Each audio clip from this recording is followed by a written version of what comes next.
축복의 통로 5번째, 침묵하시는 하나님, 창세기 16장 봉독했습니다.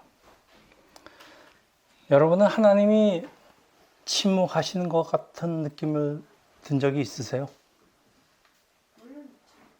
네.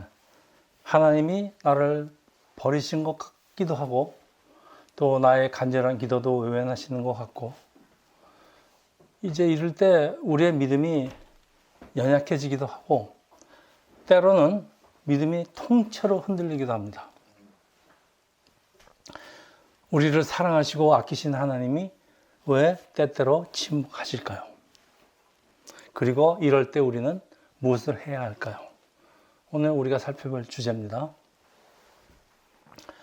자, 우리는 몇 시간에 걸쳐서 아브라함을 삶을 살펴보고 있는데, 아브라함은 모든 것을 가졌지만은 대를 이을 아들이 없다는 두려움이 그의 삶을 온통 지배합니다.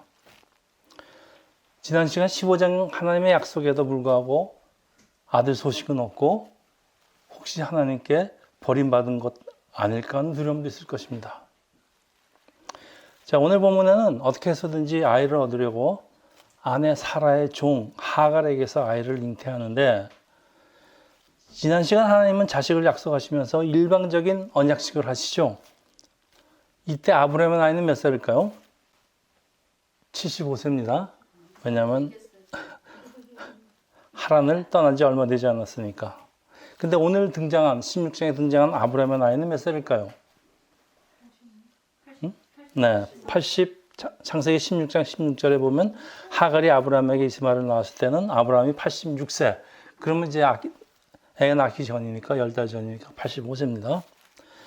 그러면 15장에서 16장 사이에 10년이 흘렀다는 얘기인데, 하나님의 약속도 이루어지지 않고 하나님 나타나지도 않으시는데, 사라가 하나님의 약속을 기다리지 못하고 자기 몸종을 아브라함에게 주고 하나님이 주시지 않는 것 같은 자식을 사람의 힘으로 낳아보려고 합니다.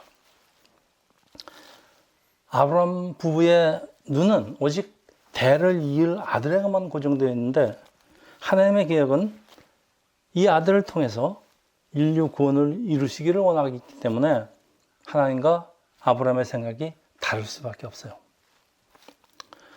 자, 사람은 하나님의 때를 알 수가 없지만은 하나님은 과거부터 미래까지 보시는 분이에요. 언제가 가장 좋은지를 아시는 분이에요. 그래서 하나님은 그때를 기다리시고 예정하시고, 근데 아직 하나님을 잘 모르는 아브라함 신앙이 성숙해서 하나님의 일을 감당하실 때까지, 감당할 수 있을 때까지 기다리는 건 아닐까 그렇게 생각합니다. 하나님은 아브라함의 사소한 일에 일일이 간섭하지 않으시고 그냥 웬만하면은 허용하시는 게, 우리에게는 하나님이 꼭 침묵하시는 걸로 느끼는 적도 있습니다. 아브라함이 가나안 땅에 들어온 지 10년 됐습니다. 아브라함은 85살이고 사라는 75살. 사라는 여인으로서의 생식 기능까지 끊어진 상태에서 자식을 낳는 것이 과연 가능하기는 한가요? 참, 이게 사라가 항상 애를 낳을 때까지 믿지 못하던 약속이었습니다. 아브라함도 급하지만 사라는 더 급합니다. 그러나 하나님의 약속을 기다리면서 신뢰하면서, 그게 우리가 할 일인데, 자, 과연 우리는 어떻게 이런 시간을 견딜 수 있을까요? 오늘 첫 번째 질문이었죠. 이 시간은 오직 하나님의 은혜와 시간만을 기다리는 그 훈련의 시간입니다. 그래서 기다려야 되는데 어떻게 기다릴까요? 네, 기도해야 됩니다. 기도하지 않으면은 온갖 다른 생각들이 떠오르고 결과적으로 내가 해야지 하는 결론에 이르게 되기 때문에 그렇습니다. 그래서 기도가 이렇게 중요합니다. 자, 당시에는 종을 통해서 자식을 낳는 것은 아주 보통 세상의 방식인데, 그렇지만 하나님의 백성은 하나님의 약속을 믿고 기다려야 합니다. 오늘 16장 2절입니다. 사레가 아브라함에게 이르되 여호와께서 내 출산을 허락하지 아니하셨으니 원하건대 내 여종에게 들어가라. 내가 혹 그로 말미암아 자녀를 얻을까 하노라 하며 아브라함이 사라의 말을 들으리라. 자, 사라는 더 이상 기다리지 못하고 세상 방법으로 자기가 하나님의 약속을 대신하려고 합니다. 여종 하갈을 아브라함에게 주고 자식을 만들려고 합니다. 자, 아브라함 아내 생각에 동의합니다. 그렇지만 아브라함은 믿음의 조상이라고 불리려면은 이런 그릇된 요청은 단호히 물리쳐야 합니다. 아담도 하와의 제안을 거절하지 못하고 선악과를 같이 나눠 먹고 타락하지만은 우리 이때 그 창세기에 나오는 그 돕는 배필이라는 것은 돕는 배필에게 주어진 사명은요, 사랑하는 배우자를 깨우치면서 하나님의 말씀으로 인도하는 사명이 있습니다. 그래서 돕는 배필이 부당한 요구를 하면은 하나님의 말씀에 비해서 부당하다고 생각되면 단호히 물리쳐야 되고, 또 합당하다고 생각되는 충고는 적극적으로 받아들여야 합니다. 이게 돕는 배필에 하는 일입니다. 근데 왜 이 아브라함 부부가 한 마음으로 하나님의 약속을 붙들지 못하는 것은 다 아담 인류의 타락의 결과입니다. 자, 우리는 하나님의 백성이지만은 하나님의 약속이 내가 생각하는 것만큼 빨리 이루어지지 않을 때, 대부분이 빨리 이루어지지 않습니다. 내가 더 급하기 때문에. 하나님의 약속을 기다리지 못하고 사람의 방법으로 하나님의 약속을 대치하려고 하는 것은 성경에 계속 나오고 있습니다. 리브가도 하나님의 약속을 기다리지 못하고 자기가 먼저 야곱을 장자 상속을 주려고 하고. 그런데 문제는 하나님의 뜻을 나의 방법대로 이루려고 할 때 반드시 마귀가 역사하고 결과가 아주 안 좋습니다. 우리의 삶에 이런 시간이 찾아온다면은 반드시 우리가 알아야 될 것은 하나님이 나의 부족한 점이 충만되게 고쳐지는 것을 기다리고 계신다. 하나님의 때가 기다리고 있는데 대부분 하나님의 때는 물론 우리가 알 수는 없지만은 대부분 우리가 아직 준비가 안 됐기 때문에 기다리시는 것입니다. 거진 틀림이 없습니다. 근데 이럴 때 사람도 기다려야 하는데요. 사람도 같이 침묵하면 어떻게 될까요? 하나님과의 교통은 단절되고 관계에 문제가 생기는 것은 당연합니다. 자, 그래서 우리가 기도해야 되는 것입니다. 여러분, 이게 부부 사이에도 똑같이 적용됩니다. 부부 간에 심하게 다투면은 더 이상 이제 대화가 통하지 않습니다. 그러면 어떻게 됩니까? 부부 간에 침묵이 계속되죠. 말해봐 싸움만 더 되니까. 정말 부부 간에 일주일, 어떤 때는 뭐 한 달을 말하는 사람도 있답니다. 좀 세상에 못할 짓입니다, 이거. 저 해봐서 압니다. 세상에 못할 짓입니다. 자, 하나님의 침묵. 다시 말하면은 우리가 느끼는 우리 삶 가운데 있는 어떤 어둠이죠. 세상에 못할 짓이니까. 자, 이건 사실 우리의 믿음을 아주 견고하게 하는 하나님의 적적인 사실은 그런 간섭이에요. 하나님이 침묵하신다고 하나님이 간섭하시지 않는 게 아니고 하나님이 적극적으로 간섭하시는 게 기다리는 거예요. 그런데 문제는 이럴 때 사람들이 뭔가를 해서 상황을 바꾸려고 합니다. 그게 살아간 짓입니다. 그렇지 않니 자주 실수하는 게 있어요. 성령의 역사하고 사람의 긍정의 힘을 착각하는 건데 이건 목사도 착각합니다. 이 사람에 있는 긍정적인 생각은 하면 된다. 어쩐 일에 돌진해서 전력을 기울게 만드는 동력을 주기 때문에 당연히 성공할 확률을 높이기는 하죠. 그런데 그 성공은 성령의 역사가 아니고 사람의 노력의 결과입니다. 그래서 하면 된다, 할 수 있다, 좋은 말이죠. 그렇지만 이 안에 반드시 들어갈 것은 주 안에서입니다. 자, 하나님 대신 우리의 방법과 힘을 의지하게 되면 어떻게 될까요? 우리 당연히 교만해집니다. 내가 있으니까. 그리고 성공을 합니다. 확률이 높아지니까 성공하는 확률이. 근데 그 결과는 항상 좋지 않아요. 그래서 내 능력으로 안 된다는 것을 배우는 것이 사실 우리 하나님의 백성한테는 더 중요합니다. 내 능력으로는 안 돼. 그래서 많은 경우에 내 능력으로 되는 것보다요, 안 되는 게 더 좋은 결과가 되는 경우가 굉장히 많습니다. 억지로 하는 것보다. 주님 안에서 한다. 그러니까 주님 아니라는 얘기는요, 하나님이 원하시는 시간에, 사실 하나님이 원하는 게 아니고 그 시간 자체가 우리한테도 제일 좋은 시간이기 때문에 그렇습니다. 사람이 마음이 급해서 먼저 일을 하려다 보면은 때가 되지 않았는데 일을 하다 보면 일을 망칩니다. 그게 모세가 광야로 쫓겨난 이유기도 합니다, 여러분. 성경에 얼마든지 많은 얘기가 나오고 있습니다. 그래서 우리 주님 안에서 할 수 있다. 오직 하나님만 의지하게 되죠. 그러니까 결국 성령의 역사가 일어날 수밖에 없습니다. 그것이 아주 좋습니다. 아브라함이 하갈과 동침하였더니 하갈이 임신하여 그가 자기의 임신함을 알고 그의 여주인을 멸시한지라.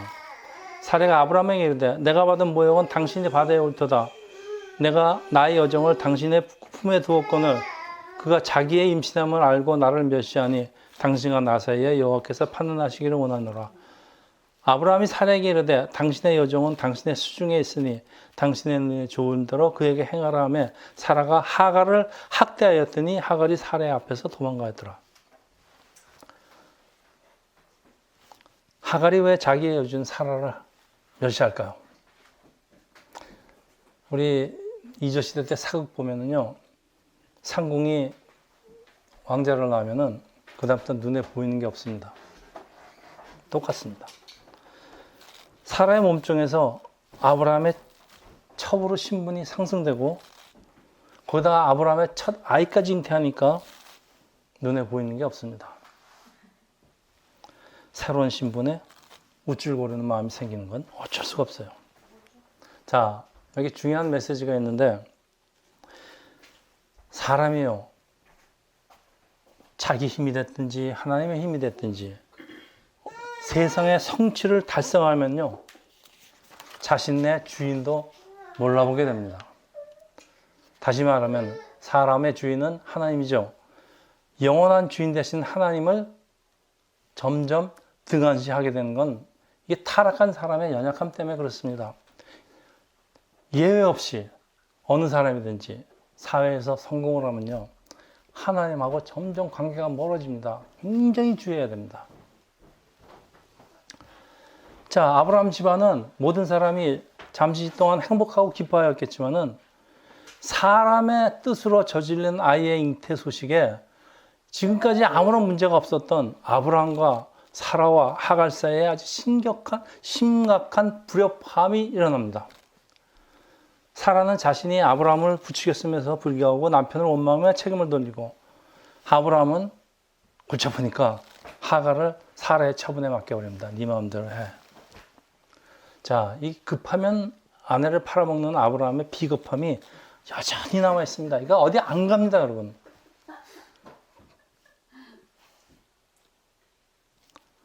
자, 15장에서 하나님께 인정받았던 그 아브라함의 그 믿음의 의는 어디로 갔을까요? 여러분, 이게 아브라함의 모습만 그런 게 아니고요. 이게 우리의 모습이 이래요. 우리 잠깐 아브라함의 잘못은 무엇인가를 잠시 살펴보겠습니다. 첫째, 지금 아브라함이 누리고 있는 세상적인 좋은 것들, 그렇죠? 이집트 왕 때서 많은 재물을 얻었고 뭐 없는 거 없습니다. 지금 아들 빼놓고는. 근데 이거 전부 다 가만 보세요. 여러분 보십시오. 모두 하나님한테 받은 거지 지가 성취한 게 아니에요. 그런데 아브라함이 하나님으로 받은 그 많은 그 계시도 많이 받았죠. 축복도 잊어버리고 마치 자기가 이룬 것처럼 착각한 겁니다. 네, 여기가 가장 큰 문제입니다. 둘째, 아무리 아내가 요구할지라도 아내가 지금 사라는 아브라함만큼 계시를 못 받았어요. 그러니까 아내가 이런 소리 하는 건 어쩌면 당연할지도 몰라요. 그렇지만은 아브라함이 그동안 자기가 받았던 그 많은 계시, 하나님의 인도하심, 이걸 믿고 이거는 하나님의 말씀에 비춰봐서 이거는 당신 말이 틀려. 그리고 단호히 그 요구를 물리쳐야 됩니다. 못했어요.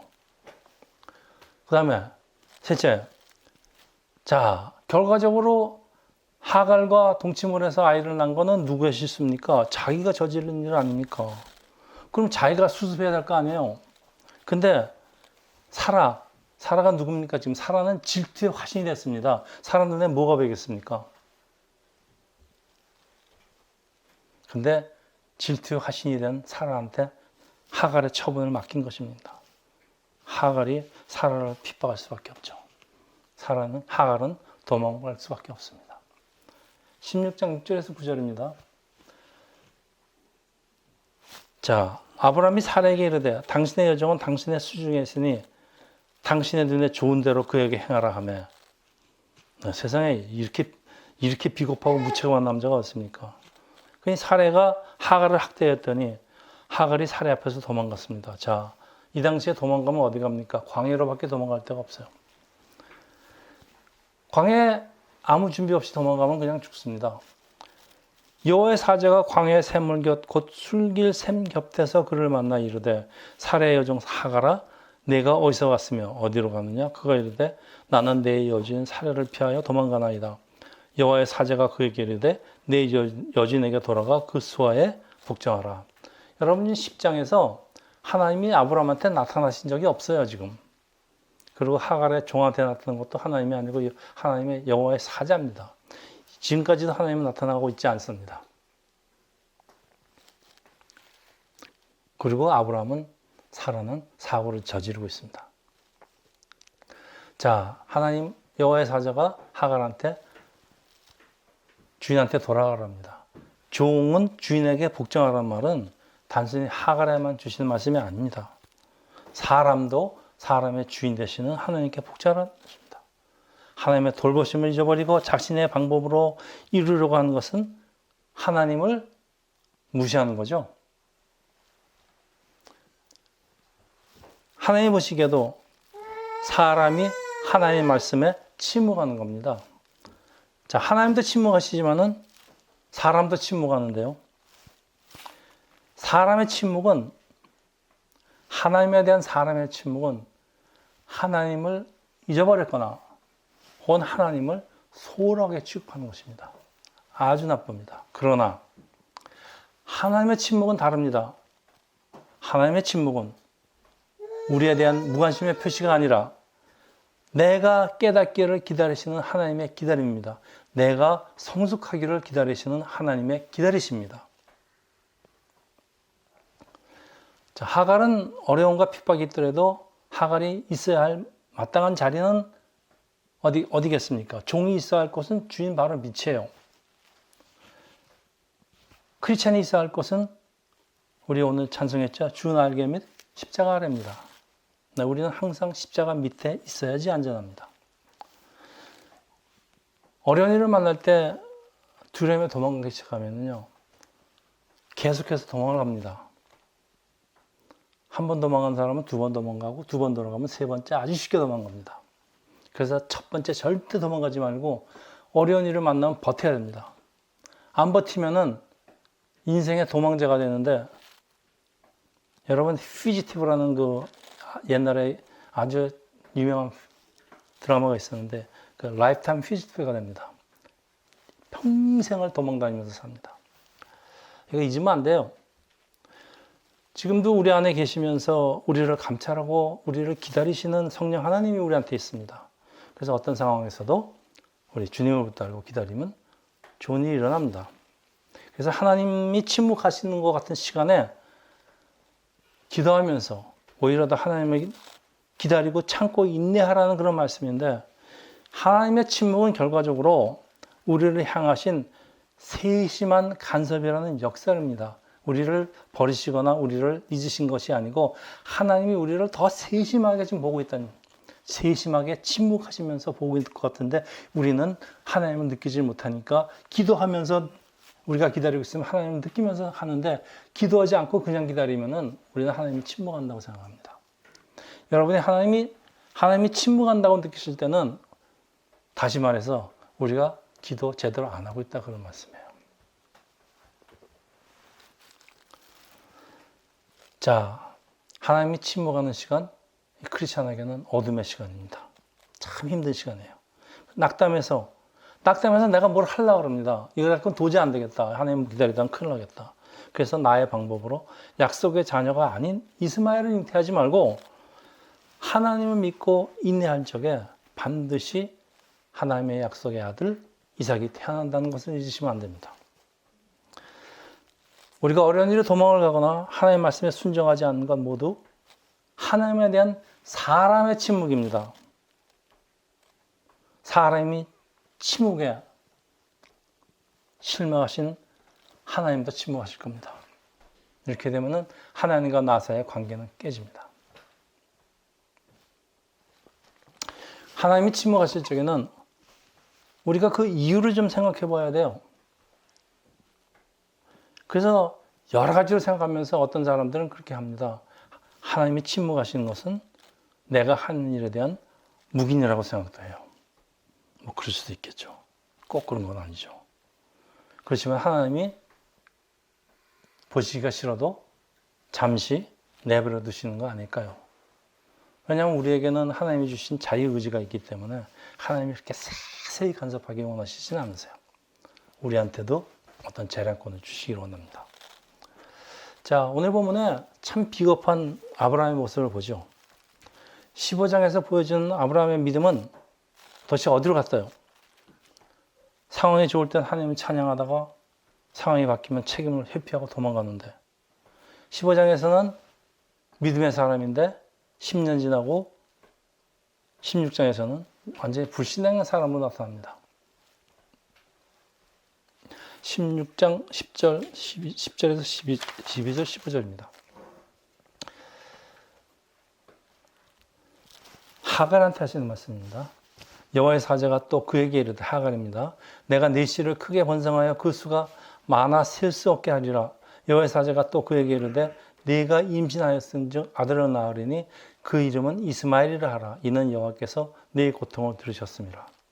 그가 사람 중에 들나귀 같이 되리니 그의 손이 모든 사람은 치겠고 모든 사람의 손이 그를 칠지며 그가 모든 형제와 대항하여 살리라. 네. 이건 하나님의 예언입니다. 이제 네가 이스마엘을 낳긴 낳지만은 이스마엘이 이제 세상에서 싸움쟁이가 된다 그런 얘기입니다. 하갈이 아브라함의 아들을 낳으며 아브라함이 하갈에 낳은 그 아들을 이름해서 이스마엘이라 하였더라. 드디어 아브라함은 하갈에서 첫 아들이죠. 이스마엘을 얻게 됐는데 네. 그의 나이 86세. 그러나 이스마엘은 하나님의 약속의 자녀가 아니고 사람의 방법을 통해서 낳은 아들이에요. 그러니까 신약으로 말하자면 신앙의 적자가 아니고 신앙의 서자입니다. 표현이 좀 어떨지 모르겠는데. 자, 이 사건으로 아브라함 후손의 족보는 아주 복잡해지죠. 여러분 잘 아시죠? 아브라함은 영적으로 크리스천과 또 모슬람의 기독교와 모슬람의 믿음의 아버지가 되고 그리고 유대인과 중동인의 육신의 아버지가 됩니다. 21장에 이스마엘이 배다른 어린 동생 이삭을 놀리는 것을 살아가 보고 아브라함한테 불평을 하니까 아브라함은 이때 아주 이스마엘 모자를 집에서 쫓아냅니다. 이때는. 그리고 쫓겨납니다. 하나님의 약속을 기다리지 못하고 사람의 방법을 한 결과는 아주 좋지 않아요. 이게 지금 언전 얘기인가 하면요. 4,000년 전 얘기입니다. 오늘날 중동 지역에서 유대인과 중동인의 오랜 싸움은 계속되고 있어요. 아브라함과 사라의 불순종의 결과는 이삭과 이스마엘의 장자권 싸움, 그것이 오늘 유대인과 중동인의 장자권 싸움인데 이것은 끝이 날 수가 없습니다. 네. 결과가 이렇게 나쁩니다.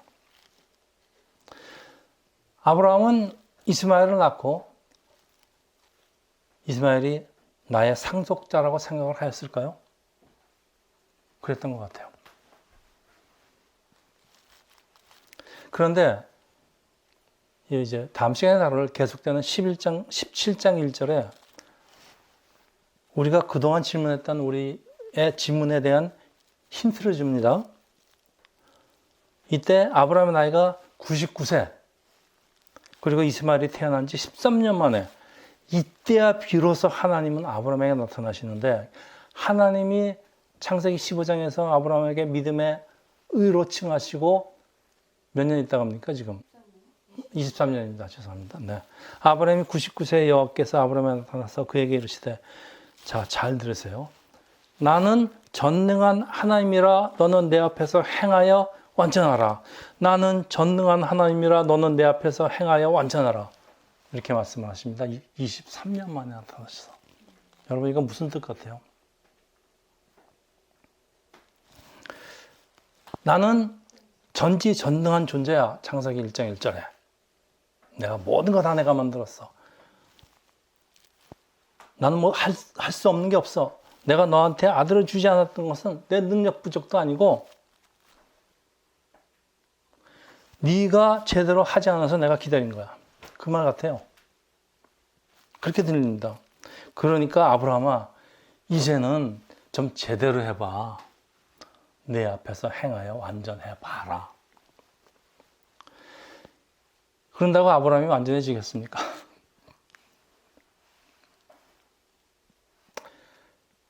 그동안 아브라함을 기다리시면서 아브라함이 좀 하나님 어떻게, 하나님 그 큰 사역에 따라와 주기를 하나님이 기다리시는데 안 되는 거예요.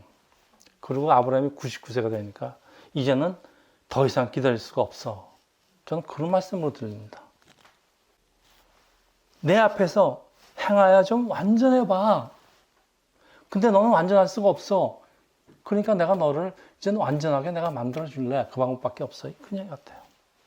자기 마음대로 이스마엘을 낳고 그 아들을 상속자로 삼겠다는 것은 아브라함 적자 약속의 아들 이삭을 통한 하나님과 구원과는 구원 계획과 너무나 달라요. 이제 더 이상 기다릴 수 없어요. 아브라함아, 내가 너를 택하고 사랑하긴 했지만은 그동안 내가 하고 있는 짓이 영 마음에 안 들어. 그렇지만 그래도 조금 참고 기다려봤는데 영 마음에 안 들어. 침묵을 했죠.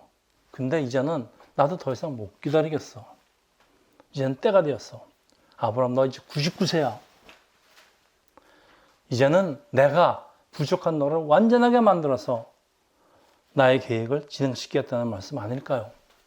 저는 이 생각이 오늘 아침에 떠올랐습니다. 설교를 다시 썼습니다. 자, 이걸 백업하는, 제 생각을 백업하는 그 말씀이 있습니다. 17장에 계속되는 말씀에 아브라함하고 사라 부부에게 새 이름을 주세요. 그리고 할례까지 시키세요, 이번에는. 그리고 다시 아들을 약속하십니다. 이게 무슨 말이에요? 여러분, 할례가 무슨 뜻입니까? 할례는 지난 시간에 했죠. 할례는 죽는다는 뜻이에요. 그러니까 무슨 말입니까? 할례까지 시키는 거는 아브라함, 너 이제 제대로 하지 않으면 너 죽어.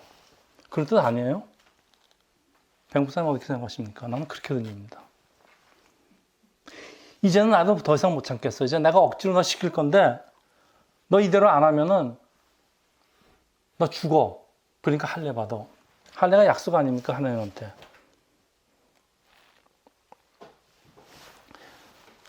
자, 말씀을 마치겠습니다. 하나님 약속의 자녀 이삭과 사라의 방법으로 만난 이스마엘, 사도 바울은 이 두 사람을 율법과 은혜로 비교를 합니다. 이걸 이렇게 구별할 수 있는 사람은 역시 사도 바울밖에 없습니다. 오직 하나님의 은혜로만 탄생하게 되는 약속의 자녀 이삭은 교회를 상징하고 있습니다. 교회 탄생을 설명합니다. 갈라디아 4장 21절에서 24절, 28절에서 31절입니다. 내게 말하라. 율법 아래에 있고자 하는 자들아, 율법을 듣지 못하겠느냐?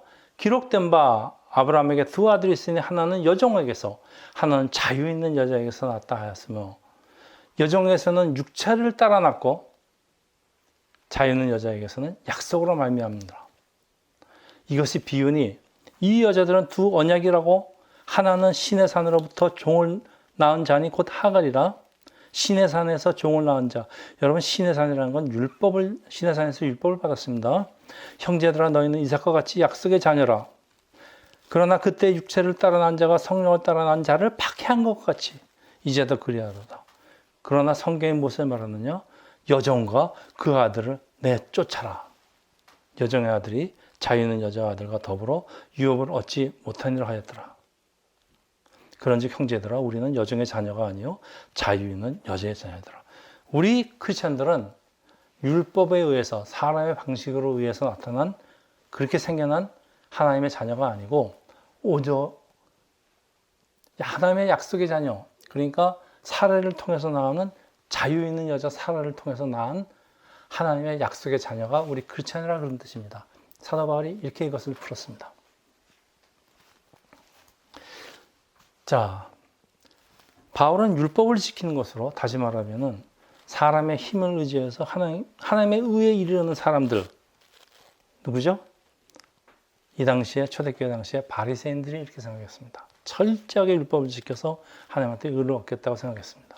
그런데 오직 하나님의 은혜로만 의의 근원을 삼게 되는 교회 크리스찬들과 차이를 설명하고 있습니다. 어떻게?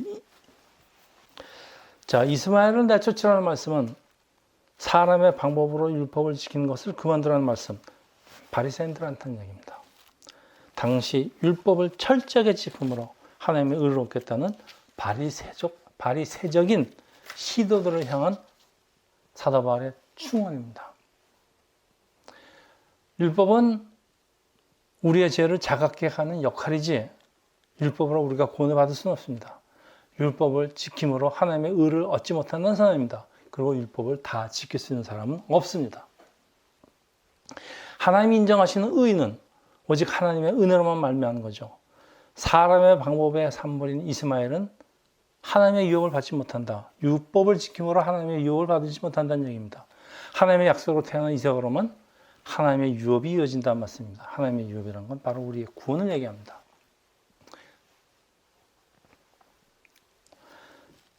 자, 이삭은 예수 그리스도와 교회를 상징하는데 교회는 사람의 능력으로 태어난 것이 아닙니다. 많은 목사님들도 착각하고 많은 사람들이 착각을 해서 교회를 자기가 만들려고 합니다.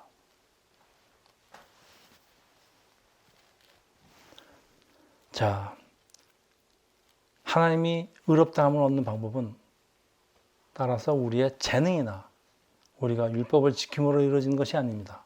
오직 하나님의 은혜로만 이루어진다. 이게 성경 전체에 깔려있는 우리가 구원받는 방법입니다. 그것이 또 오늘 본문에 얘기하는 하갈과 이스마엘의 이야기입니다. 단순한 하갈과 이스마엘의 그 장자권 싸움이 아닙니다. 이거. 여기 학생 여러분들, 학생들이 좋은 성적을 얻기 위해서는 물론 공부를 열심히 해야죠. 그렇죠. 크리스찬이 마땅한 할 일, 뭐죠? 예배, 기도, 뭐 이런 거 소홀히 하거나 혹은 대충 생략하고 공부만 열심히 하는 거는 이건 세상적인 방법이에요. 이건 하나님의 은혜가 아니고 내 실력으로, 내 힘으로 좋은 성적을 얻겠다는 생각이에요. 근데 이런 생각들이 롱텀으로는 좋은 결과를 얻지 못합니다. 자신의 힘으로 하나님의 율법을 지켜보겠다고 하는 것은 마치 에덴 동산에서 선악과를 먹고 하나님처럼 되겠다는 것 같습니다. 나도 뭔가 열심히 해서 하나님처럼 힘을 기르겠다. 그래서 예수께서 말씀하시죠. 내 제자가 되기 위해서는 제일 먼저 할 일이 너를 부인해라. 나를 부인해라입니다. 나를 부인하고 인내함으로써 하나님의 영광을 위해서 살아갈 적에 하나님의 의를 얻을 수 있다는 것을 배우는 것이 우리의 신앙생활에서 배우는 것이고 이게 바로 우리의 신앙의 여정입니다. 내 힘으로는 안 돼. 이거 배우는 게 우리의 신앙의 여정입니다. 그래서 우리가 하나님한테 갈 적에는 손 놓고 가는 겁니다. 내 힘으로는 안 됐습니다. 내 힘으로 된 게 하나도 없습니다. 모든 것 다 하나님이 하셨습니다. 할렐루야. 네. 이걸 빨리 깨달으면 깨달을수록 여러분의 삶이 평탄해집니다, 여러분.